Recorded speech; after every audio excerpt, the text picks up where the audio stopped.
Hi everybody. In this video, we're going to look at modeling with numerical methods. We'll work through two exam style questions, and if you want to work along with me, you can download this PDF from my website. I'll leave a link in the description below. In our first question, we're told that the brightness of a torch, t years after its first use, is modeled by the function v as a function of time, where t is greater than 0.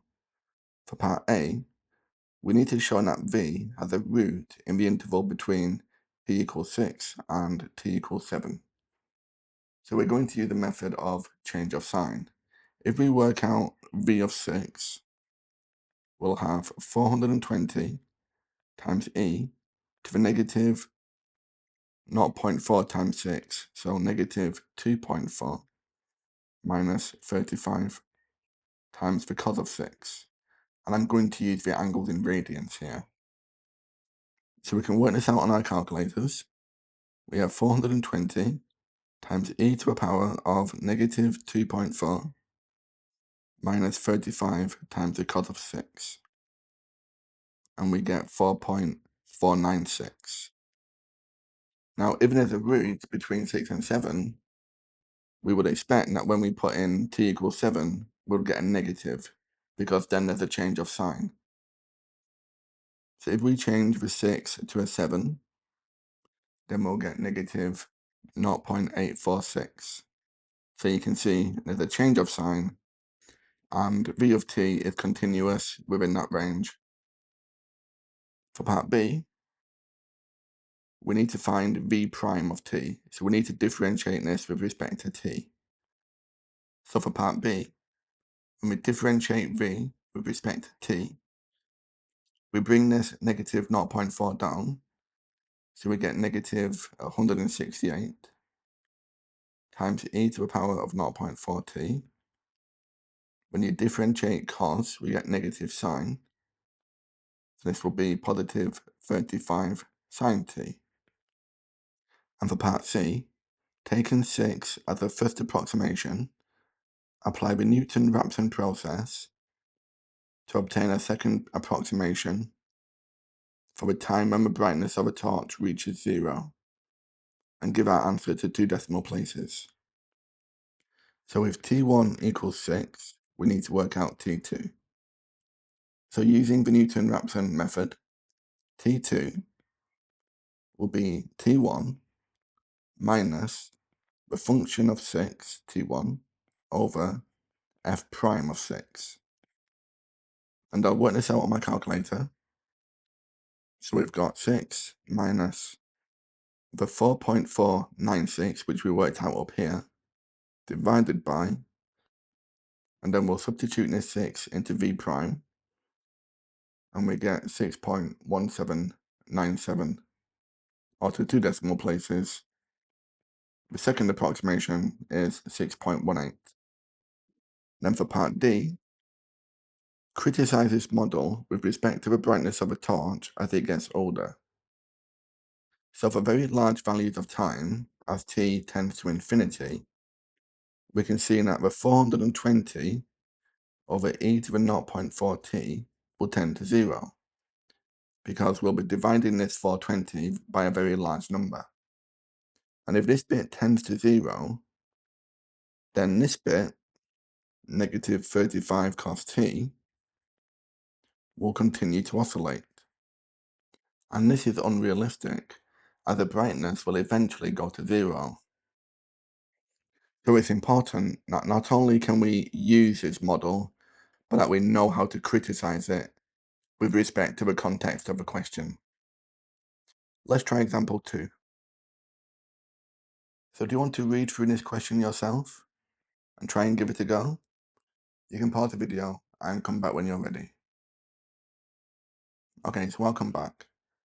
We're told that the height above the ground of a drone during a test flight is modeled by this equation, where t is greater than or equal to 0, and in seconds. We need to show that the drone returns to ground between 12 and 13 seconds. So this is when the height is 0. So we need to solve the equation where the height is 0. We'll use the change of sign method, So we'll substitute in t equals 12, and then we'll substitute in when t is 13. And to make this simpler, I'm going to use a variable function. So if we store 12 as variable a, and 13 as variable b, then we'll have 20 times e to the power of negative 0.4a plus 8 sine of a over 4 minus 1/12 of a. And we get 0.2936. Now all we need to do is replace that a with b. So when t is 13, we get negative 1.8386. So we can say that the change of sign and h of t is continuous within the range, and therefore between 12 and 13 seconds, the drone would have gone to the ground level. For part B, taking 12 as the first approximation, apply the Newton-Raphson procedure once to obtain a second approximation.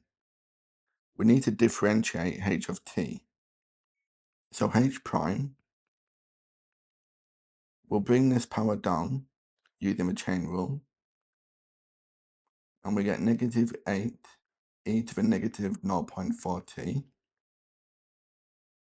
When we differentiate this, we'll multiply the 8 by the quarter, so we'll get 2. When you differentiate sine, we get cos of t over 4.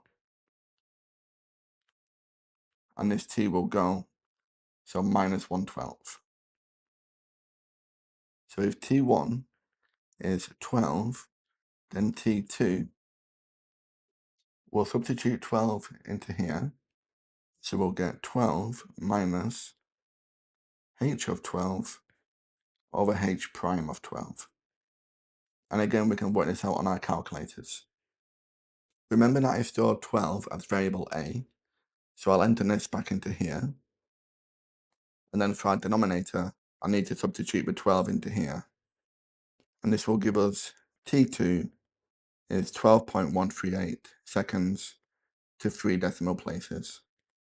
For part C, by considering the change of sign in a suitable interval, verify the answer to part B is correct to 3 decimal places. The suitable interval is the upper and lower bound of this time, and this is when t is less than the 12.1385, but greater than or equal to 12.1375. So we substitute each of these values into the function, and there should be a change of sign between the two. This time I'll store this one as variable a and this one as variable b. For our lower bound, we get 4.27 times 10 to the negative 4, which is positive. I'll replace the a with a b, and now we get negative 1.71 times 10 to the negative 3. So we can say that the change of sign and the function is continuous within the range. Therefore, this is the correct route to 3 decimal places. If you want more practice on this, you can download the worksheet and view the online lesson from my website, mrmathematics.com. I'll leave a link in the description below.